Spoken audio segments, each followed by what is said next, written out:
Welcome to the course, guys. We're really excited to be bringing you all of this information about 16 millimeter, Super 16 millimeter film. My name is Alex Ferrari. And I'm Egon Stephen Jr. And we're going to get right into it. So, Egon, can you tell us what film actually is, the process that how it creates the magic that it does? Wow. Okay. Film is a medium which allows you to capture imagery through an alchemical process of. There's no pixels. No, you're actually using chemicals Silver. and colors and silver that's on celluloid, and it's going through a gate, and light's hitting that, and at 24 frames a second, it's exposing onto this that has to be always in complete darkness until it's exposed, and then you send it to the lab, and the lab will then develop it, and you have a negative, and from a negative you can make a DI or you can make a print positive. Now, the big thing about film, the difference between film and digital is that film is it's organic. It is chemical based.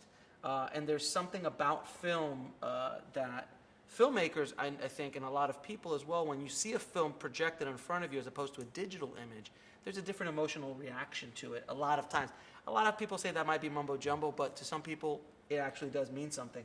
I know a lot of filmmakers are very passionate, like J.J. Abrams, Chris Nolan, Darren Aronofsky, and just so you know that this format, it is still very relevant and being shot today.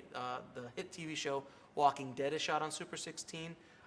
Oscar-winning movie Hurt Locker was shot on Super 16, as well as Darren Aronofsky's The Wrestler and Black Swan were all shot on Super 16, and many, many more. So it is a really powerful option for filmmakers and very cost-effective.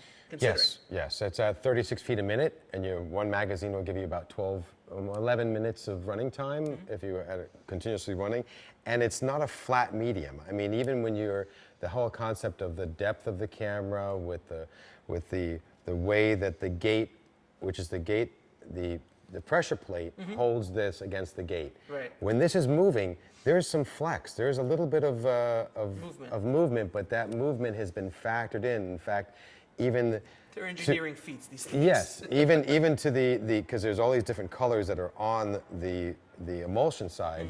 You could actually calibrate into, let's say, the magenta or the green or the red layer of this, and since there's grain in here, that grain is not a flat surface. It gives you a dimensional feel. A life. It has a life, as opposed to pixels. A lot of times are very just numbers. It's math with pixels. Now, with all that said, guys, we are not dinosaurs. We shoot with Reds, we shoot with Arris, we shoot digitally all the time. But we wanted to present another option. And a lot of this information and knowledge that you're going to learn in this course is not available anywhere else because it's kind of a dying art.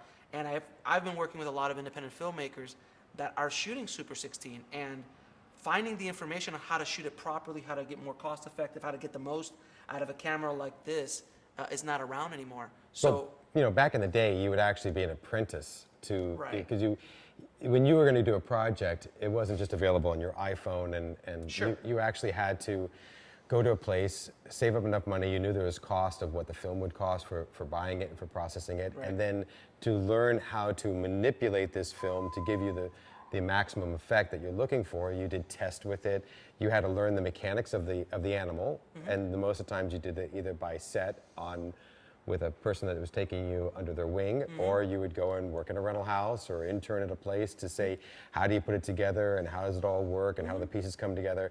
And these days, it's a little bit much easier to do that. So if you were from the film days and you learned that vastness on how to do that and actually work within the field and get good results, to learn and adapt to video is not so difficult. If you were if you never did film before and to just try to do that direction, you have to want it. You have to put some effort.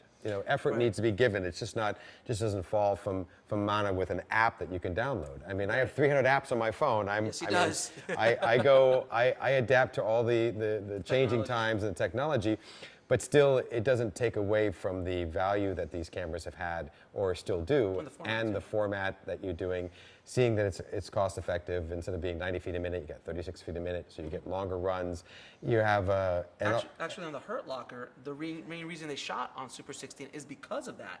They got almost triple the amount of footage. They saw over 1 million feet and had more options for cameras. So they decided instead of shooting 35, they shot Super 16 because it was more cost effective. And there's actually different times that from my experience of shooting a lot of 16 and Super 16 and 35 is to get another look. I discovered by accident that if you take 35 millimeter lens glass and put it on a 16 camera, my sweet spot would even get a little bit more than it was if I just had 16 glass. Even though the 16 glass is great and it's fantastic, it just gave me a little, like, they couldn't really understand, but it looked good, and it was my little trick of saying, well, I just put, but after you do that, you magnify your field of view. So 25 is really like a 50. Sure. But it was like, how does that look that way? And it was like a little trick that I found out that you could do. And that's the other thing with these cameras is, like, there's so many happy accidents that happen when you're doing things that, you know, like, oh my God, how did that come out here? How did the film react that day here? You don't get that much with digital. Digital is like, it's boom, boom, boom. This is much more of a, and I hate to use the word magical, but it has that kind of feel to it, because sometimes you just really don't know that a happy accident can happen, and all of a sudden, boom, you're able to do something that you didn't expect before. So on the next lesson, guys, we're going to talk about why you should shoot Super 16 in today's digital world. We'll see you in the next lesson.